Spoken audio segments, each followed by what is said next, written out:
आप पूछो हाँ हाँ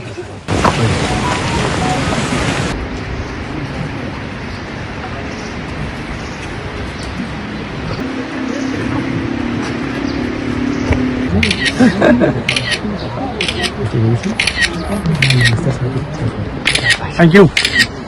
মাননীয় মুখ্যমন্ত্ৰী নিৰ্দেশ মতে আজি আমি জম্মু কাশ্মীৰৰ পেহেলগামত আহিছোঁ 22 এপ্ৰিল তাৰিখে এক দুৰ্ভাগ্যজনক ঘটনা ইয়াত সংঘটিত হৈছিল পাকিস্তান সমৰ্থিত উগ্ৰবাদী ইয়াত 26 জনকৈ লোক নিৰপৰাধী লোকক হত্যা কৰিছিল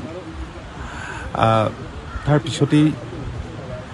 ইয়াৰ উচিত প্ৰত্যুত্তৰ দেশৰ মাননীয় প্ৰধানমন্ত্ৰীয়ে দিলে আৰু দেশবাসীয়ে সংগ দিলে অসমৰ মাননীয় মুখ্যমন্ত্ৰী ডক্টৰ হিমন্ত বিশ্ব শৰ্মা ডাঙৰীয়াই যি 26 জন লোক শ্বহীদ হৈছিল পেহেলগামৰ ঘটনাত তেওঁলোকৰ নিকটৱৰ্তী তেওঁলোকৰ নিকটাত্মীয় 5 লাখকৈ টকাৰ দিয়াৰ সিদ্ধান্ত ঘোষণা কৰিছিল আৰু সেইমতে বিভিন্ন ৰাজ্যত থকা যিবিলাক শ্বহীদ বিভিন্ন ৰাজ্যৰ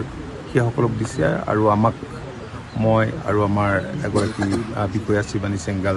ইয়ালৈ আহি আজি তেওঁৰ পৰিবাৰ সৈয়দ আদিল শ্বাহ তেখেতৰ পৰিবাৰৰ হাতত শ্ৰীমতী গুলজাৰ আখতাৰৰ হাতত আৰু তেওঁৰ পিতৃ তেওঁৰ মাক তেওঁৰ ভাতৃ তেওঁলোকৰ পৰিয়ালৰ হাতত ইয়াৰ মেজিষ্ট্ৰেটৰ উপস্থিতিত এইখন জিলাৰ আমি চেক প্ৰদান কৰিলোঁ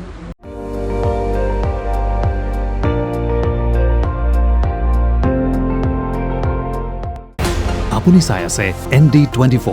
সৰ্বশ্ৰেষ্ঠ নহয় সৰ্বোত্তমৰ দৌৰত